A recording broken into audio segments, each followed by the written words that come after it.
Hi there, and thanks so much for joining us. Today's session is all about phonics. We're excited to have Wiley Blevins with us to share his insights into all things phonics and what makes for great phonics instruction. I hope you all enjoy what he has to share, and be sure to check out the document we reference and download the resources and worksheets to help you make the most of this webinar. And without further ado, let's get started. Wiley, can you introduce yourself and tell us a little bit more about you? My name is Wiley Blevins. I started out as an elementary school teacher. I taught both in the United States and South America. And then I started doing my own educational research and got involved in educational publishing. So for many, many years, I helped publishers create instructional programs and materials, both reading programs for pre-K through grade 6, but also specifically phonics programs. And I'm still doing some of that work. I've also written about 15 books for teachers, teaching them how to teach children to read. So I do a lot of training around the United States and a lot of training in Asia, working with those teachers. This year I was asked by the International Literacy Association to write their official position paper on phonics, which is why I'm getting a lot of calls now to talk about that. But it really is sort of the culmination of a lot of the work that I've done over the past 30 some years. So it's exciting to have that out and to be able to train teachers on some of the big issues with phonics instruction and get them on the right track so that we can maximize student learning in those early years. Some of the other things I do, I write children's books. I also help acquire and edit books for a small children's trade book imprint. And we are focused on finding books by authors and illustrators from underrepresented groups. So there are more books for children to see themselves and their community, the books that they encounter when they're very young. So I'm excited about that. And most recently, as you know, I started doing, it sounds really odd, but I started doing commercials for this Korean TV station. They have children's TV station and they have new content in English, and some of that is instructional. So I'm kind of like their spokesperson, I guess, promoting this. So there are a lot of moms in Korea who now know me. So that's kind of strange. But so a range of experiences over the years. Well, that is very fantastic and interesting to hear. Wiley, tell us how you got interested in phonics in the first place. The way I seriously got interested is when I first started teaching, and I tell this story a lot to young teachers. You know, I was standing in front of my class giving what I thought was an award-winning lesson because you're so excited, and you don't know all the things you don't know. And I looked out at all the sweet, adorable little faces, and they all had this look of confusion. And so then and there, I knew I didn't know how to teach children to read. I hadn't been taught in my College of Education as much as I needed to know. And that's a common feeling because there's so much to know about how to teach children to read. And that's really where I started digging in. I was teaching the elementary grades. I was there to provide the foundation. I wasn't sure exactly how to do that. And so that led me on my journey, graduate school, and my research, and what have you. So that's where it all started. It does sound like a journey, an adventure. There is so much to learn about teaching children to read. So thank you for following your curiosity and just diving in to learn more. And thank you so much for just spending time with us to share a little bit about what you've learned along the way. So let's start at the beginning. Can you tell us what is phonics? English is a language that has 44 sounds, okay? And we're an alphabetic language. We have an alphabet with 26 letters. So phonics is really, in those letters by themselves or in combination, can be used to represent or stand for those 44 sounds. So if you see the letters SH, you know that they stand for the sound sh, and so on. Exactly. So phonics is really the teaching of those sound spelling connections. Okay. And so what we want to do in the basic curriculum in kindergarten, first and second grade, and formal schooling, the phonics that we teach, we call that basic phonics. Once you learn those basic sound spelling connections, you actually have access to sounding out 84% of the words in the English language. So it's a highly useful tool in terms of developing early reading skills, which is why we call it a foundational skill. So you'll see on a lot of state standards, and parents might be hearing about foundational skills. That's one of the key foundational skills. So it's a highly useful tool to access words in print, but it also is a tool that helps you write words. So when you first start writing, and you might not remember this, But when you first had to write the word sat, for example, you didn't have that word in your memory. You had to think about each sound and what letter or spelling you wrote for that sound. So Right. then you wrote the letter S, then you went and you wrote the letter A, and you slowly worked through the word. So phonics helps us do that, both read and write. Amazing. So it helps us read and write. And what makes for great phonics instruction? The research really talks about how the best phonics instruction is explicit and systematic. And I kind of want to parse that out because when we're talking about that research, we're really talking about when children start school. And it looks a little bit different before they get to formal schooling. So let's talk about that. Well, we talk about it being explicit and systematic. By explicit, we mean that when we first introduce a letter sound connection, we explicitly tell children that connection. So we say the letter S stands for the sound. We explicitly make that connection instead of using a discovery method, because sometimes teachers will use a discovery method where they'll write a bunch of words on the board, they'll say the words that else children what they think they have in common, and they'll slowly get to that discovery. The problem with that from the initial introduction of the skills, some children don't have the prerequisite skills to make that discovery. They're not good at segmenting all sounds. They're not, so we don't want to leave any children behind from the initial introduction. So that's why we say it needs to be explicit from the beginning. That doesn't mean that during the instructional cycle, they aren't playing with letters and sounds and making words and talking about what they observe. That's absolutely an important part of that instruction. The other thing about systematic is going from very simple skills to more complex. So very simple 2-3 letter words with short vowels and slowly going up the skill progression. For me, systematic really means going from what children know to something new in a way that makes that new learning really easy and really obvious. So for example, let's say the children can read 3-letter words like hop. And so this is typical in kindergarten. They're learning consonants and their short vowels. So they're reading words like hop, run, sit, hat, and so on. The next skill in the scope and sequence is something that's called final E or silent E. A word like or take or say where the E at the end doesn't make a sound, but it works with the vowel before it so that the vowel can say its name. That's a really big concept. So it's a huge leap for children. So what I do is I will write the word hop on the board and then write the word hope underneath it. So we look at the two words, going from what they know to the new, and that new learning, that final E that's silent, really becomes obvious, and we can have a great discussion about it and how those two letters work together, even though they're not beside each other, the word, which is really complicated. That's what I mean by being systematic. Now, that is really in reference to formal schooling, so kindergarten on up. When we're talking about school, we're really talking about exploring our language, vocabulary, learning that we have this system called an alphabet, playing with the sound, learning the letters in our name. So it's far more exploratory. And if you look at the expectations, so if you were to look at state standards, like here in New York, the expectation is that children come to school knowing some of their consonants, the letters and the sounds.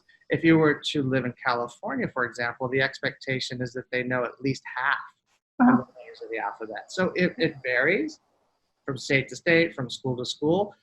But because it's really exploratory, it really is giving children lots of exposures to print, letters by themselves, letters in words, letters in books, and having them sort of play with these letters and sounds. And some of them will bubble up to the surface. So certainly letters in their name will be super important. The first sound in their name and that letter will be super important. Letters and words that they might see in environmental print, or the word mom or love. These are the kinds of letters that they're most likely to learn the letter and sound before they start school. So you need lots of exposures to print in preschool. It doesn't mean a preschool curriculum won't have a sequence, a scope and sequence, an order in which they teach. But the expectation isn't that children master all those letters and sounds. It's really exposure, and some of them will be learned. Others they will focus on when they start formal schooling. Okay, that's helpful. So I can take a look at, what is expected of my son when he enters kindergarten and sort of start from there. Yeah, and the expectations have gotten higher. When I was in school, as I told you, we didn't learn our alphabet until first grade. Now they learn to read in kindergarten. Right. That's why preschool has become so important. And all the work that like Sesame Street and others do to expose children to letters and sounds is so critical for our young learners. All right, so we can keep that up. We can offer them lots of exposure to books and letters, and to sounds and to familiar words, right? With very young children, you certainly should start singing the alphabet song. Okay. And showing them their name and other letters that they might see in print, reading lots of alphabet books. Start with very simple ones like A for apple, B for ball, but then get more complex as they get older. Singing lots and lots of nursery rhymes and little songs that play with the sounds of language is also very helpful, because before we can start phonics instruction, there are two prerequisite skills. Okay. Alphabet recognition and phonemic awareness.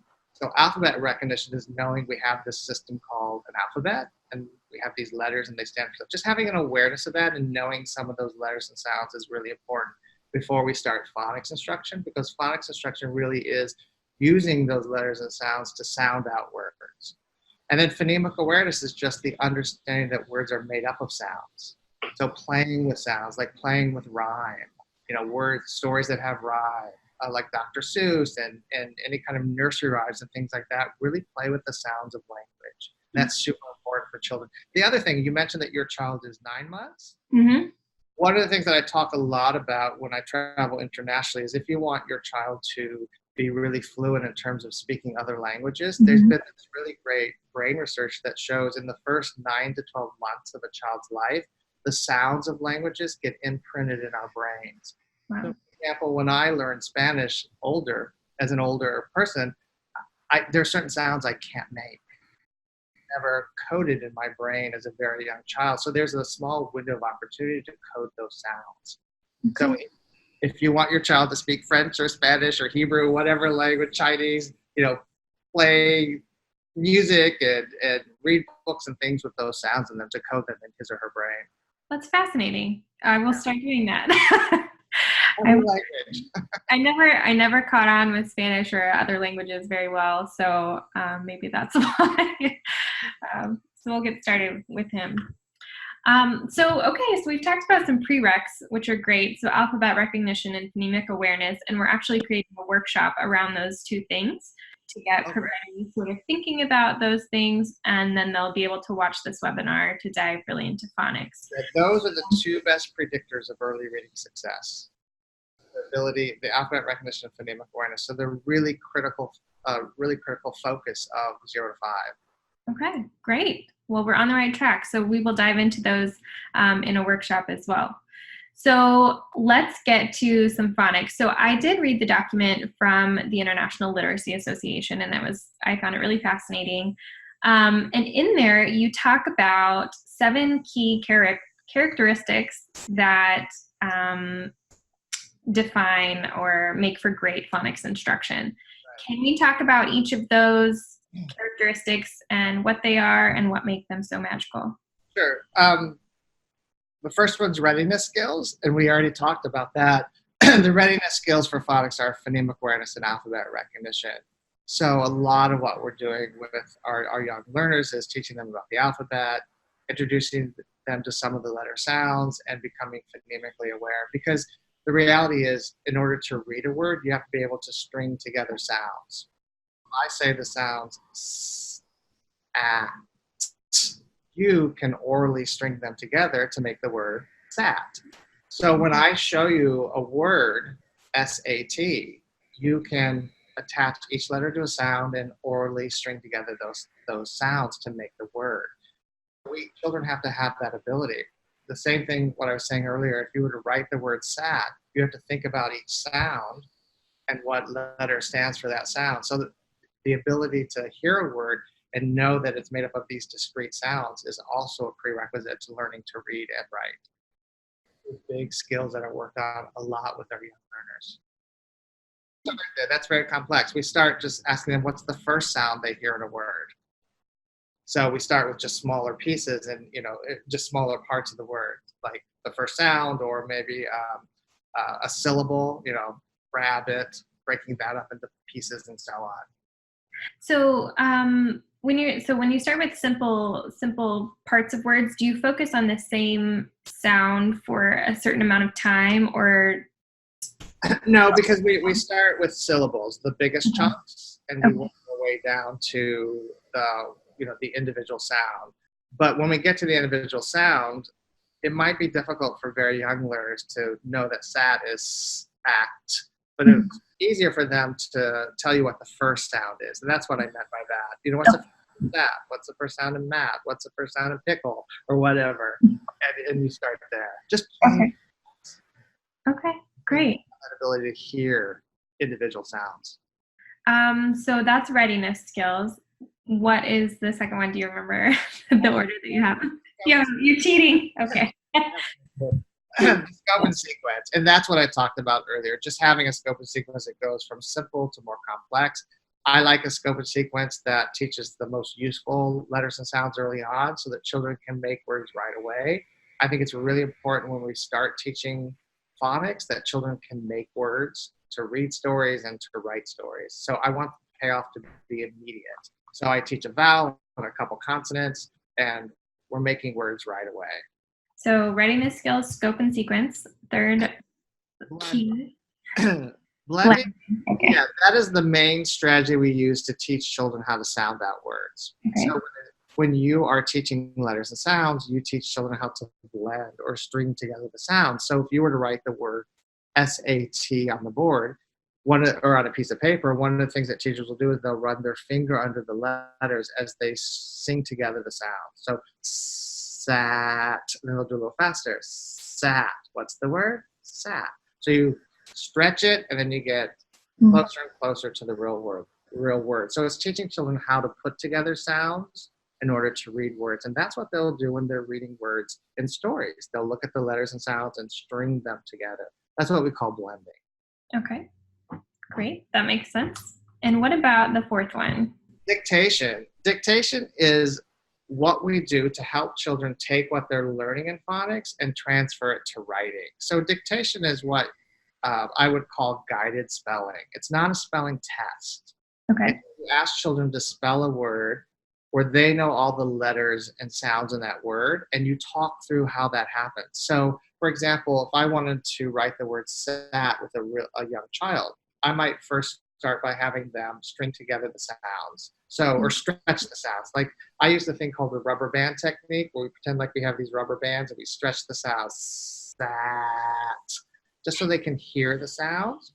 And then there are lots of tools that teachers use. Some will tap the sounds, with their hands. Some will use what are called sound boxes or Alconen boxes, where they have these boxes and they have markers, and the children move one marker onto each box as they stretch the sound so they can physically count the sounds. Okay. So after they've done that, after we know they can break apart the word by sound, then we rebuild the word with letters. So we say we just took apart the word sat. It has 3 sounds. What's that first sound?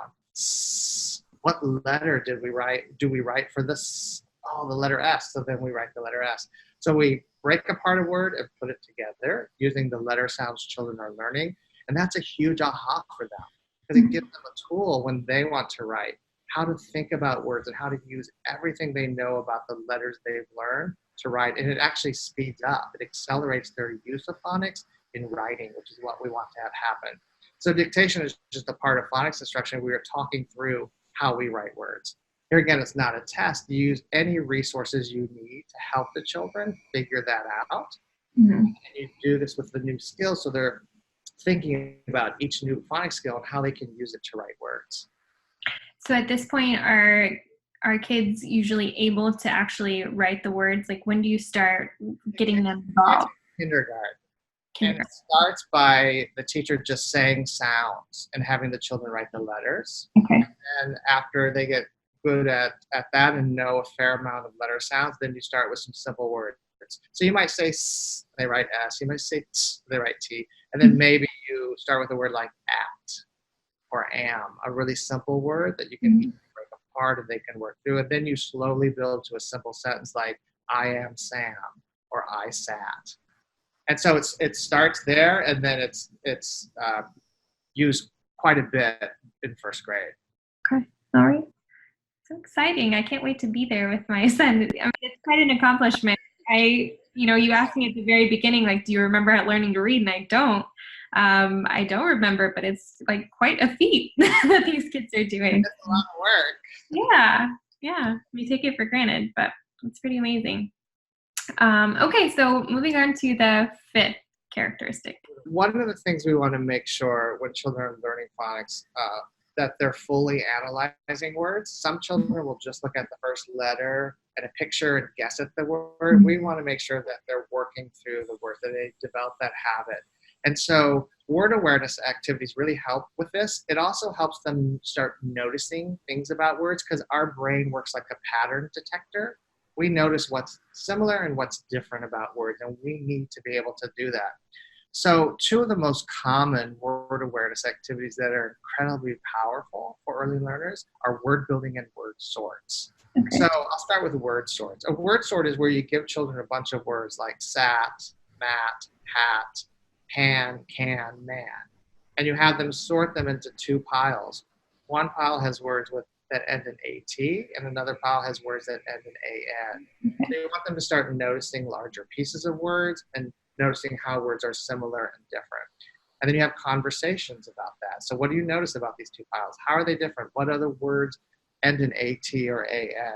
So it's getting them to create this awareness of words, which is super important as they move up the grades. Mm-hmm. Yeah, we start by having children sound out words letter by letter, sound by sound. But at some point, they start transitioning to multisyllabic words. They can't sound out a 12, 14-letter word sound by sound. They have to start noticing bigger chunks. Okay. Words really help them do that. Word building is probably my favorite activity to do with children. You give children a set of letter cards, and this can start very early. And you have them make a word. Maybe you have them make the word sat. And you say, I want you to change sat to mat. So then they have to think, well, what's different between sat and mat? What letter, what sound in the word, what letter, what position of the word? It's really higher level thinking about how words work that also creates this flexibility in how they use their letter sounds. Now, some children might not be ready to start there. You might have them make the word sat and say, change the S to M. What's made? So you might start there and then slowly build to where they're making those decisions. And that's where you want to get them. So there are lots of fun things you can do with word building. And it is really, really powerful in terms of getting children to really master those phonics skills and become really flexible in how to use them. And it should be a part of all phonics instruction. Great. We're going to get into some of the pitfalls later, so I don't want you to dive in there. I could see you itching. Okay, 6 is high frequency words. Yeah, there are words in the English that are the most common. We call those high frequency words. Some of those words you can sound out based on the phonics skills that you learn. Some you can't. They're called irregular. There are also some words that children encounter in stories before they have the phonics skills to sound them out. So they have to be learned differently. Okay. And so the research in how we learn words is really interesting. There are actually 3 parts of our brain that are activated to know a word. There's the part where the sounds are stored. So if I say a word like see, that part of your brain is activated. If I were to take a picture of your brain, it would light up. And then there's a part where the meaning is stored. So a lot of teachers will introduce a new word that children can't sound out in a context sentence. They might write a sentence on the board like, I see a cat. Mm-hmm. So that context lights up the meaning part of your brain. And then the last part of the brain that has to light up is the part where the letters are stored. Remember I said our brain works like a pattern detector. Mm-hmm. So we need to notice individual letters and patterns in words. So one of the techniques I use to teach these words is called the read, spell, write routine, where I write it in a sentence. I read the sentence to them, and I point to the word, and the children say the word. So I say, I see a cat. I underline the word see. I say, this is the word see. What's the word, class? They would say see. And then we talk about what we notice in the word very briefly. Like I might say, because see is a word you might encounter in preschool. And I might say, well, what's the first sound you hear in see? They would say, what letter do we write for that sound? They might say S. And do you see the letter S at the beginning? So I get them to notice the word. So that's the read part. Okay. Then we spell the word together out loud. So I point to each letter as we spell it, S-E-E. Now for very young children who don't know all their letters, I will spell it and they will echo it. So it's also helping them learn their letter sounds. And then I had the children write the word. So read, spell, write.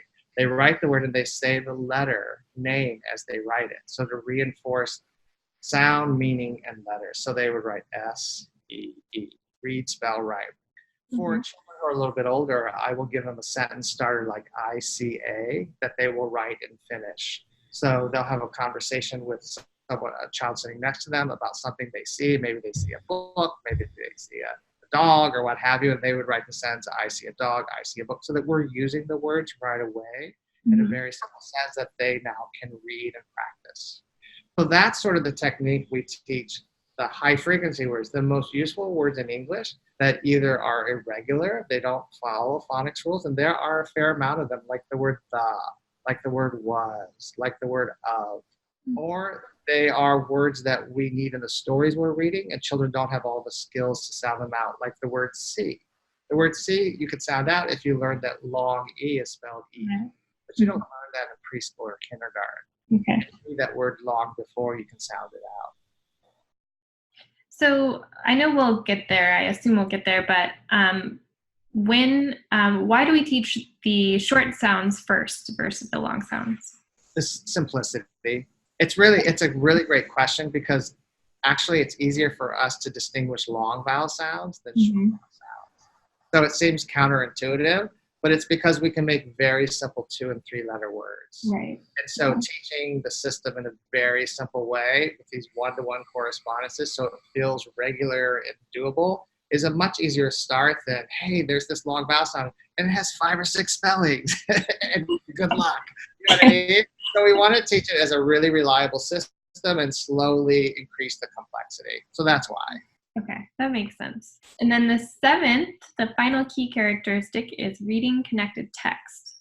One of the most important aspects of phonics instruction is the application. And we have to, it's not enough to be able to just sound out words in isolation. We have to read it in connected text in stories. And that really is where the learning sticks. And that's the missing piece, which we'll talk about later in a lot of phonics instruction. I've seen children go through lots of great phonics instruction, but there's no application. And without that application, they really don't master the skills as quickly as they need to. So as soon as they start learning enough skills to read words, we put them together in sentences so they have opportunities to read those words in sentences. And the sentences will have words with the new skill and previously learned skills. So they're constantly practicing all the skills in a real reading situation and having opportunities to then write about the stories that they're reading. So then again, they're having opportunities to use their skills in authentic situations. And for me, if that isn't a part of phonics, we just don't get the payoff. We don't get the learning as quickly as we need. So it is a crucial part of phonics instruction. So there are a lot of tools. Some people call them phonics readers. Some people call them decodable readers. I call them accountable text. Everyone has a different sort of word for it, but it is text where the majority of the words can be sounded out based on the phonics skills children have learned, or there are those few sight words that they have learned that are irregular. And we put all those together to read simple stories. And what it does, it not only gives children lots of opportunities to practice the skills to get to mastery, which is what we want, so that then they can transfer the skill to anything they read, but it also creates this I can do it attitude. When you have this close connection between what you're teaching and what you have children read, they start feeling the success and they start getting the system. They start feeling like, hey, this is work, but I can really do this. And you want to build that I can do it attitude in very young learners. So it has 2 great benefits. I mean, these stories aren't Shakespeare. They're not the most exciting stories, but we want them as good as possible. And during this time that they're reading these very simple texts, keep in mind we're reading great pieces of literature to these children to expose them to great stories and build their vocabulary and build their background knowledge. So there are lots of other kinds of literature that they're exposed to while they're in these early steps of using their skills. I wonder if you might speak, how this applies to a home setting. So if we're doing that phonemic awareness and the alphabet recognition, but at the same time, we should also be, just reading and exposing them to stories, right? What people don't emphasize enough is that reading has there are these 2 tracks. Okay. You have the track where you're learning how to access words. So a lot of that is through sounding out words. But then there's the track where you're building vocabulary and background knowledge. And as you go up to the grades, these tracks come together because as you get to the more complex texts in like third, fourth, fifth grade, you need to be really efficient in sounding out words, but you also need to know lots and lots of vocabulary and background knowledge or you can't understand what you're reading. So these two things have to come together. And sometimes I see teachers focus so heavily on phonics and they forget to be reading aloud and building vocabulary and exposing children to lots of science and social studies concepts and having rich conversations because all of that comes together. I think part of the reason it doesn't happen enough is it's easy for us to test whether or not you know A, B, but it's not so easy for us to test if you know this rich vocabulary, this rich background. And so sometimes it doesn't get the focus it needs. Both are equally important.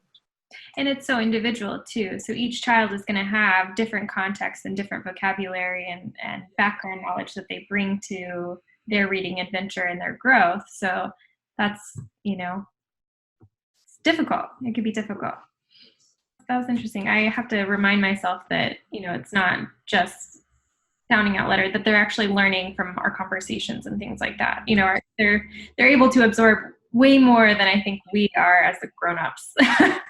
Don't dumb down your language when you talk to children. I always tell teachers, you can use more sophisticated vocabulary. They need to be hearing these words all the time. Sometimes when I'm talking to children, I'll use a big word, but then I will define it. Like I'll say, oh, that's so tremendous or really, really good. You know what I mean? So if I know they don't know the word, sometimes I'll give them a synonym or define it in context when I'm talking, just so they're connecting to it. I do that when I read aloud sometimes too. If I'm reading a book and there's this enormous bear racing into the forest, I know my children don't know enormous.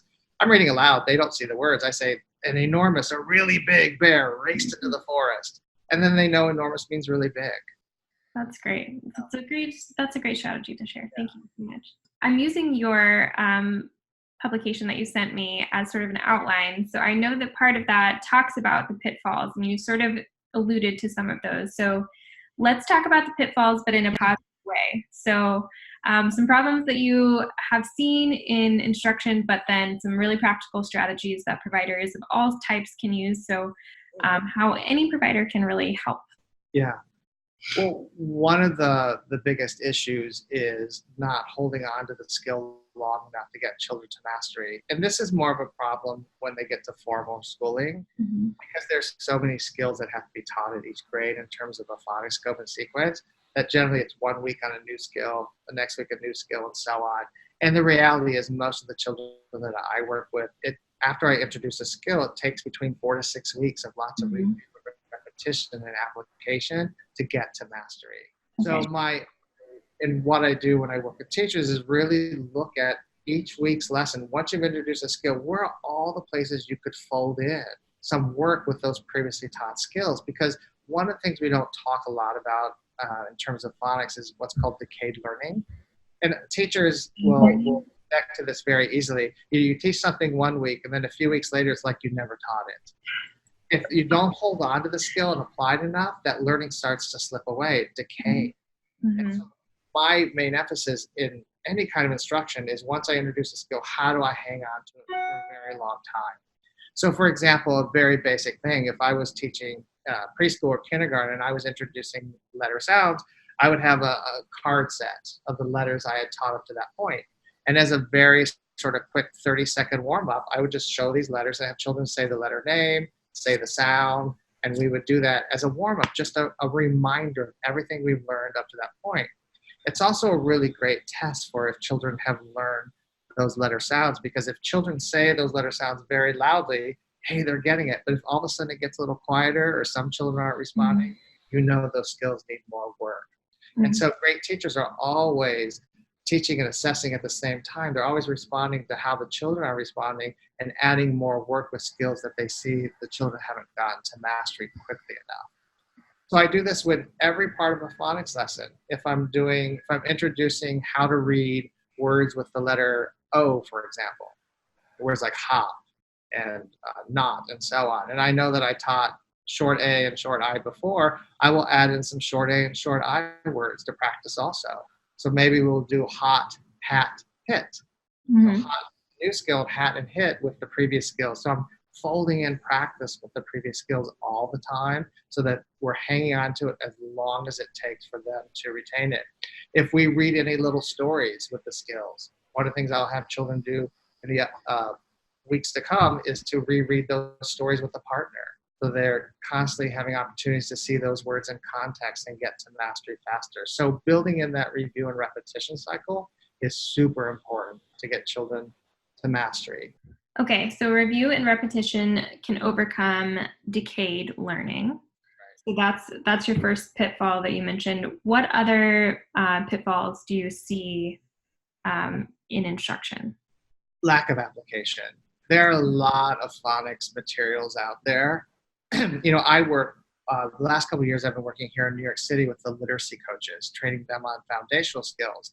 And they're in the highest need schools here. So we have to get the foundation in place early on and do it really well. But we have children with a wide range of needs.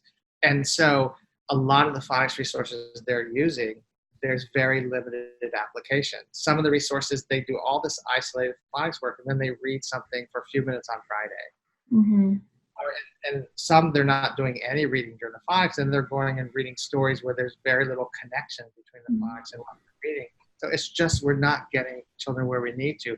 So I require in a phonics lesson, you do a quick phonics lesson, and then half of that lesson, you're applying that skill to reading sentences using those words and writing using those words. Because like I said earlier, that's where the learning sticks. We have to really increase our application in a phonics lesson. So, and without that, we aren't getting the payoffs. And we're seeing that with children across the board in districts across the country using various materials. And that is the number one missing piece. If it's something that a classroom teacher can really change that by reworking how much time she has for phonics, if it's 20, 30, 50, whatever, and making sure at least half of that is applying the skill. Okay. So half of that, the time that they're allotted should be application. At least half. Okay. So how do you suggest, for under-resourced teachers or schools, what resources can they create on their own, for instance, to put application as part of priority? There are some publicly available decodable stories that you can get online for free. Some are better than others. I think it's not realistic to ask parents or teachers to write stories. It's just not. So when I'm working with teachers who are in places where they don't have access to like decodable stories, we create what I call our accountable sentences. It's very easy for a parent or teacher to maybe write 5 sentences on a piece of paper. Right. In each sentence, we make sure there's at least one word with a new skill. So if we're teaching short O and we have words like hot, hop, not, and what have you, I'll make sure that there's one word in each sentence with one of those words, and then the rest of the sentence will be with words that we've learned up to that point, because I know that because I'm working with the children. Mm-hmm. Sometimes I'll write sentences about things we're reading about or talking about that particular week, so there's some context, there's some purpose, there's some connection, so it makes the reading more meaningful. It's not so isolated, and that helps. So if we're reading a great book about a frog or an elephant, maybe I'll use the word frog or elephant in the story just because it's a great word, and we've been reading stories and talking about elephants, for example. The elephant is not hot. Or watch the elephant hop. Hop, hop, elephant. The elephant cannot hop. I'm making that up on my head. You know what I'm saying? But almost all the words I said, with the exception of elephant and watch, were decodable. Okay. So we need teachers to be creative, not to write full stories, but to just use the word. Yeah. Right. I wanted to ask how you might suggest either a teacher sort of weaving in phonics to other subjects, or if they're working with a team of teachers, how they might really come together to ensure the application across subjects. Yeah, and phonics is actually, if you're talking about preschool, something that's pretty easily woven into everything that you're talking about, because you're always encountering new words, new vocabulary. You can highlight, for example, beginning letter sounds and things like that. The great thing about if the setting does have multiple adults in the room, you can teach a very short whole group lesson on a particular letter that you're focusing, or a particular set of letters you're focusing in on for a while. But the reality is children will be all over the place in terms of what they're ready to do. Some children still might be struggling writing their name. Some children might be ready to actually sound out a few words in a preschool setting. So if you have multiple adults, you can do your whole group lesson that's exposing children to what you want to expose them to and that you're working on in all these different areas. But then the other adult can really individualize. Children who are ready to go further, they can take that letter they're learning and actually sound out some words with it. There are children who are behind, they can take them and do some prerequisite work, like do some more phonemic awareness work, do some more vocabulary building and things that child might struggle with. So I would use the multiple adults to really individualize what's happening in that classroom. Yeah, that's helpful. We had some more pitfalls that we didn't cover, but maybe we did. There are a lot. Transition times in phonics lessons. One of the pitfalls is that phonics lessons require a lot of materials. Right. There are big books that you're reading aloud, and there are little counters, and there are puppets, and some of the research that I've done has just been watching teachers teach and monitoring what's happening during typical phonics lessons. And sometimes about half the lesson is distributing and collecting materials. We can't let that happen. Yeah. What I work with teachers on is to think about during those transition moments, what can you do instructionally so that learning is happening? So what I encourage teachers to do is think about skills you want to review and plan transitional activities around those review skills. So if you're walking across the room to get a big book that you're going to read, sing the alphabet song or play a phonemic awareness game, because that's oral and children will be responding. Like maybe you're saying, let's play first sound. I'm going to say some words. You tell me the first sound, class. First sound is sat, everybody. First sound, you know what I mean? And that's reviewing, segmenting words by initial sound, a skill that you might need to work on. So planning those moments, those transition moments, so that there's an instructional intent. And it also helps to extend the review and repetition cycle. You get a lot of learning, a lot of payoff. And when you do that, the children are so focused that they're not goofing off. You don't have behavior issues. You don't have them melting and all those other sorts of things. So it's also a great classroom management tool. Amazing. Super helpful. Some of the strategies that you mentioned to overcome some of the obstacles include just general teacher awareness about phonics and the importance. What have you seen in your work about the training that teachers are getting and how we can help encourage teachers to really take phonics seriously? Yeah, I mean, unfortunately, the training has been quite limited in the colleges of education. There are a lot of colleges of education who have added a phonics course, so some teachers are getting that. The teachers who have any training in linguistics, which there aren't many, they are really the best prepared to analyze student mistakes. And also, the more training you have in these key instructional routines, the better you are at noticing student errors, and the language of instruction is better. Let me give you a sort of a basic example. A lot of times there are issues with language, the language that teachers use in instruction that can actually confuse children. So one of the very first skills that children learn is rhyme. How words rhyme.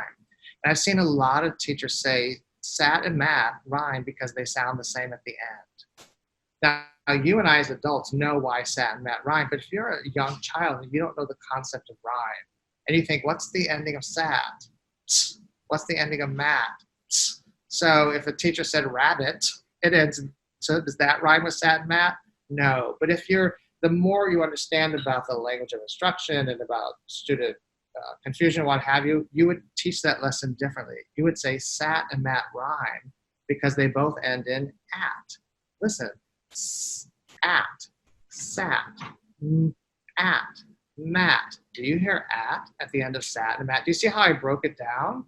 That sort of breaking down of concepts is what a teacher who has a lot of background in linguistics and phonics is able to do, so that you aren't leaving any children behind, you aren't setting up confusion, and you're moving them to higher learning faster. One of the things that is a really powerful tool is to look at children's writing and think about what you've taught, because writing lags behind reading. So if they're starting to apply phonics skills into their writing, I know that they can use that skill when reading words. So that's a powerful indicator to me of how much they know about those letter sounds. If I've taught a bunch of letter sounds and I'm not seeing evidence in their writing and words they should be, that's also an indicator to me I haven't done enough work through the blending and the dictation and all those other kinds of things we talked about to get them to be able to use that skill in the most powerful way. So analyzing student writing is something that teachers who know a lot about phonics and linguistics are able to do to really make course corrections for the students that they're teaching that particular year. That's really helpful. So, those strategies for assessing how am I doing? How are these kids learning? Looking at their writing, that's really helpful. If a teacher were to find himself or herself in that situation where she's like, I just think they're not getting it, what resources would you recommend to that teacher to level up her instruction or knowledge? That's a hard question because I want to know why they're not getting it. Okay. Is it that she expects them to get it too fast? I mean, that could be a problem. I taught it last week. Why aren't you getting it? Or is it that some of these children, especially if you're working with very young children, maybe they don't have some of the prerequisite skills. We still have children in kindergarten, first grade who don't have strong phonemic awareness skills, and that's standing in their way of sounding out words. So they're having to memorize words and what have you. So I would be very curious about with which children aren't getting it and what the reason is. So one of the tools I use what are called I create these cumulative phonics assessments where after I teach a skill, I have a list of words with the skills that I taught that week and the previous 5 weeks. So I call over a few children every week and I have them read that list of words and they get a check if it's accurate and they get a check if it's automatic.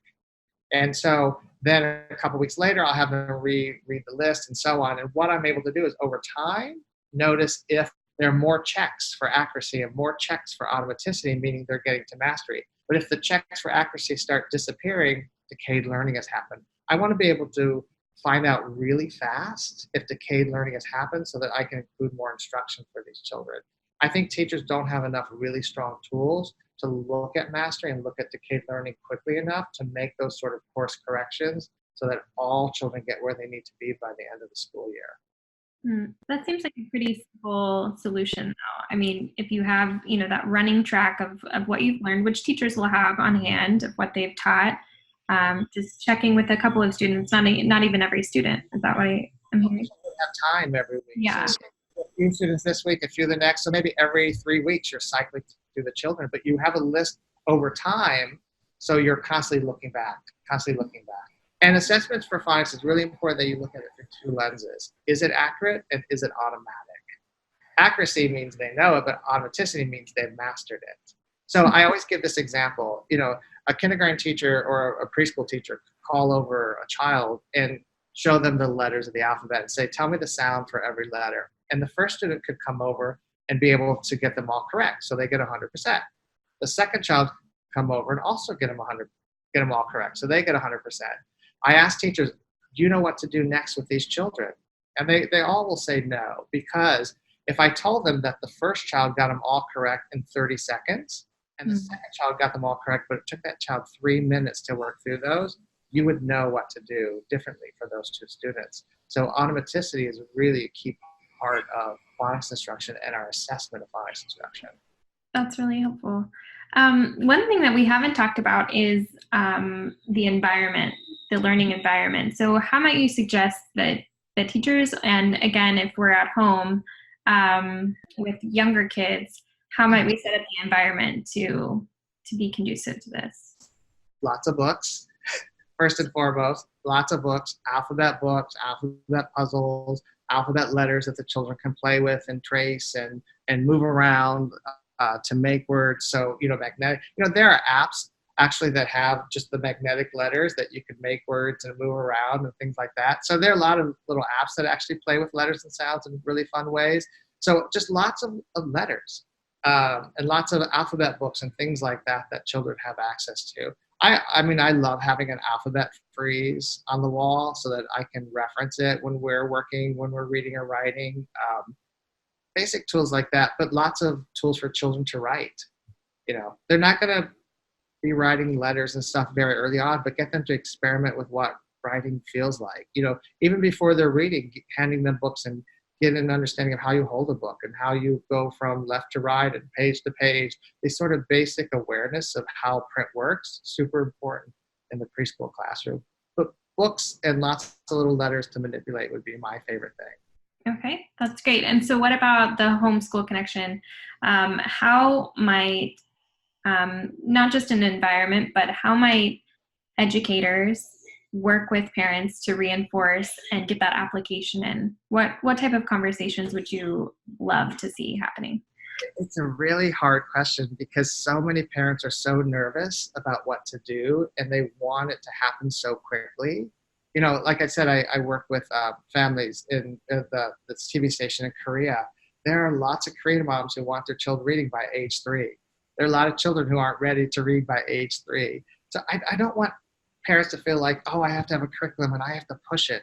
The best thing parents can really do is read to their children and expose them to print and play off the natural curiosities their children have about print.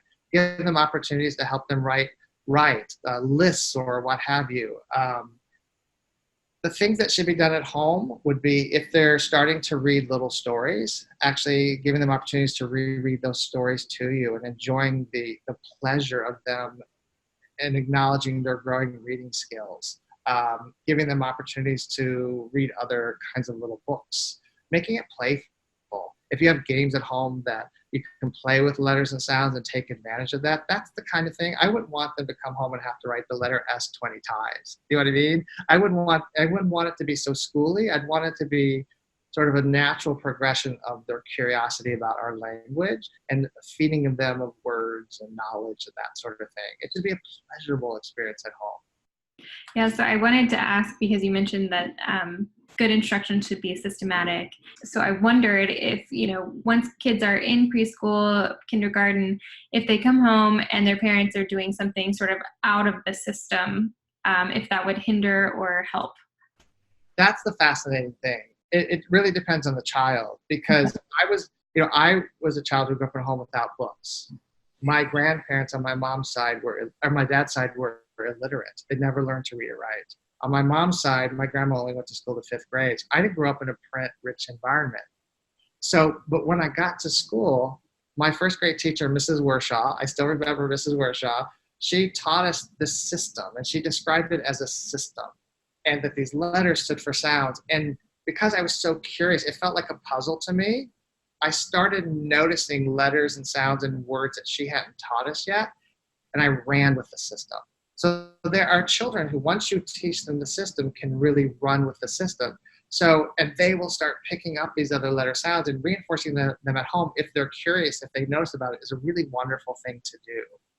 If you're reading to your children and playing off their natural curiosity, you're doing exactly what you need to do. Building language, building a love of literature, love of books. That's really all children need to get started for school. It's wonderful. Some children have more skills before they start, but it isn't necessary. I mean, I learned in 1st grade. I was 6 years old before I could identify the letters of the alphabet. And I went to Harvard, so it's okay. You can. And some children take longer to get ready. It's not a race. It really isn't in those early years.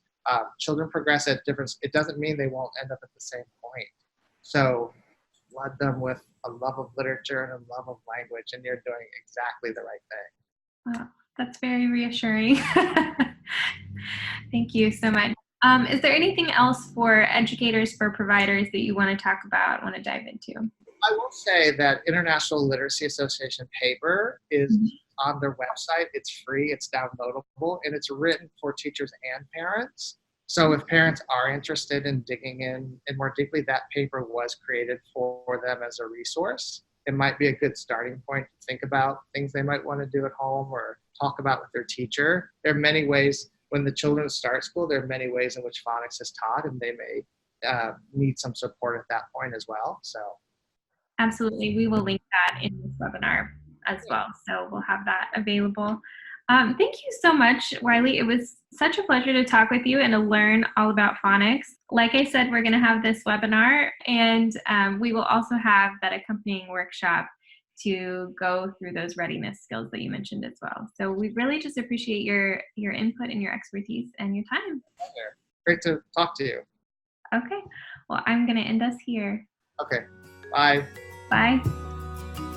Thanks again for watching today. As always, you can find us on social media and keep in touch with us by sending an email to communities@sesame.org. We'll see you again soon.